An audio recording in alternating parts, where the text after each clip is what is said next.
dates who don't shave every day and don't want their love to be smothered by dim lights, candles, and the latest, decidedly average trip-hop compilation album playing softly in the background. Because romance should be punk rock on heat, trombones, pounding bass and strobing riffs, we simultaneously sponge in and blank everything as we sink into that kiss. Nothing but sucking lips and the hot breath of bags and booze, and by Christ, that smell suits you so well. Meanwhile, TV and magazines are forcing their way down my retina, penetrating my ears, shrieking at me that I should work out more, eat better, smoke less, drink less, which would rip a knife from my romantic life. Announcing an end to random chats over stamped fag ends outside pubs, getting lost, staring into ever-widening pupils, holding hands with unsteady grips and giggling with mouthfuls of dripping, damp falafel. Because I refuse for my sex to be tastefully shot under the pale blue moonlight with strings on the soundtrack in slow-mo. Because I want my hard-ons to be red, pure and pumping raw, and not muscle-straining attempts to impress as we both drunkenly undress. Jumpers, then t-shirts, then pursed lips, touch torsos, never mind the flab, that's how real people are built. And then socks are pulled off ungracefully, because it's the only way socks can be pulled off. Fiddling awkwardly with zips and clanking buckles, the jeans crumple to the floor, make sure you've shut the door, then the pants fly off, all smiles and giggles, the bed creaks like a gorgeously untuned fiddle from the crashing and the tumbling. And it's fumbling, as we clumsily burn towards a climax, wrapped with awkwardness, soaked with poorly ad-libbed pornographic whispers. That's the way it's supposed to be. And if it doesn't match the forced ideal we see, we're supposed to roll off frustrated and pissed. But let me tell you that perfect sex doesn't exist, which is good news. So I'd much rather have the human elements, of all the nerves and shaking excitements, of all the pumping skin and humming brains, of all the sweat and all the unidentifiable stains, all the bumping knees and all the apologies. There is no sex and relationship 101 to follow, no real criteria and therefore no need to feel inferior.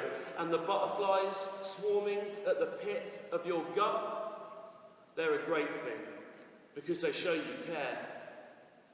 There is no 10-point plan. No relationship career ladder where you go from fuck buddy to seeing each other to going out. Those labels are fables. I've seen too many couples subscribe to these ideas of a perfect life, gluing myths and preconceptions to terms like husband and wife, and they only ever become unstuck in a mess of blaming confusion. Because the only person who can define your love, your sex, and your relationships is you, and those involved with you. Be scared and enjoy every minute of it. Because it's all so much better when you stumble through it blindly. Nice one. Cheers. Thank you. That wasn't too weird, was it? That wasn't too weird.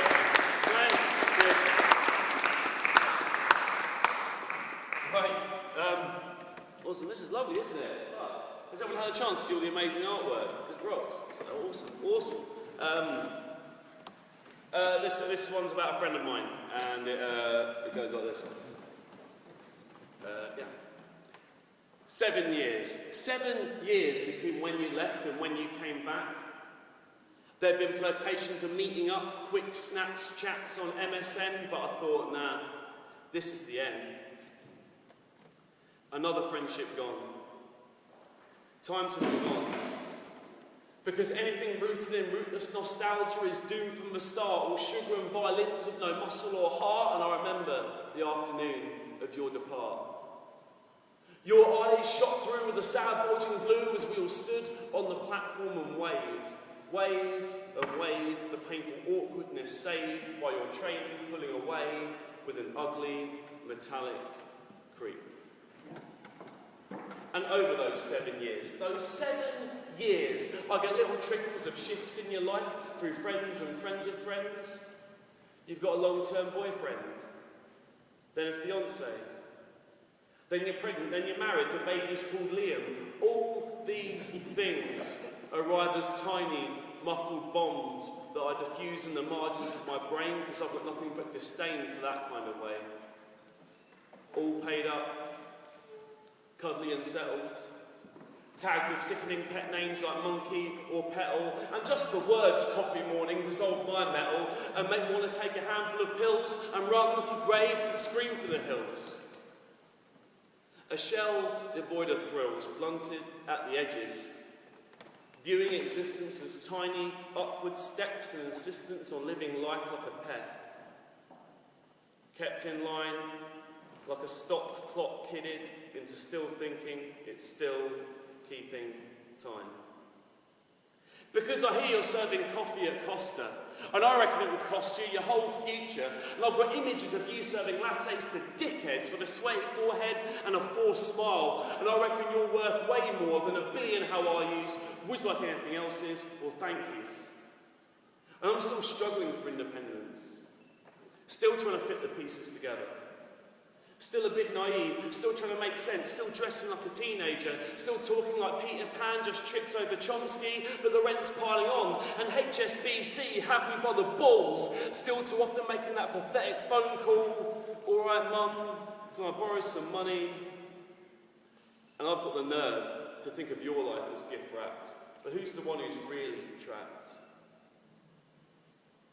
7 years. 7 years, and I admit, I was originally tempted down to meet you by the promise of free food and booze at Wagamama's because our friend works there and I'm fucking skint. But I see you, and my mouth becomes a mixture of garbled words waterlogged with cliches because you've still got that same bounce, same glow, same shine, and you hug me, and it still feels like a billion pillows. But really though, as we chat, I feel all the stitches I sew undo because you talk about all the waiting you've had to do. How love for someone else can sometimes hold you back. And I realise that a lack of compromise can sometimes leave you stranded, empty-handed, on an island of your own making.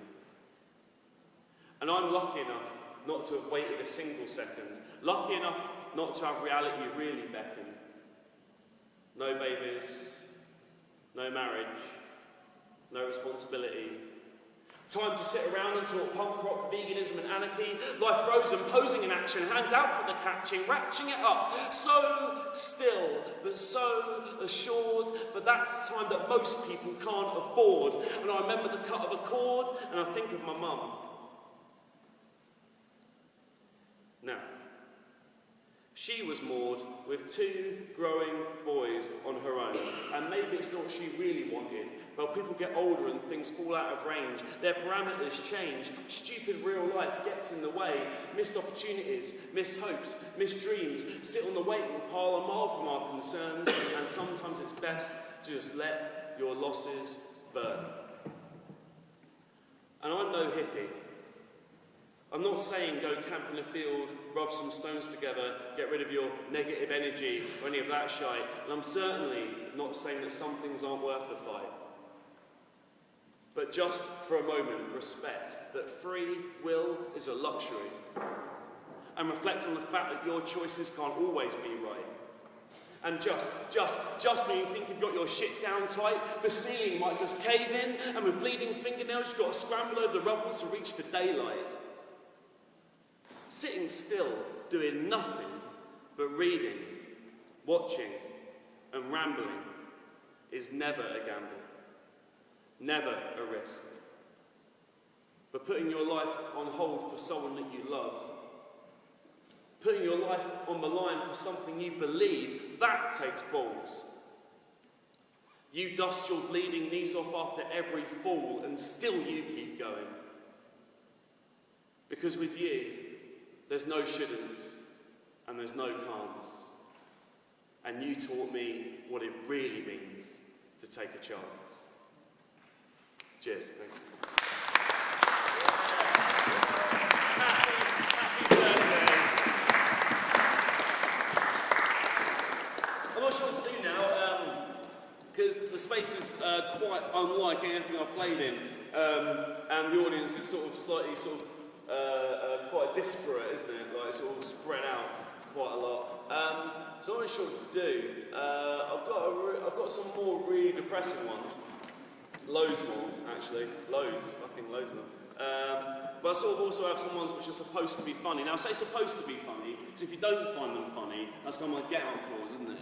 Like, you know, I can't get away with them. But I don't know. What is everyone going to be for? Does everyone care? Does everyone want me to leave? Does everyone just go home and do the rest of the set in the privacy of my own bedroom where I won't bother anyone? Is that what do people? What do you want, people? Do another one. Another one. Sorry. Yeah. All right.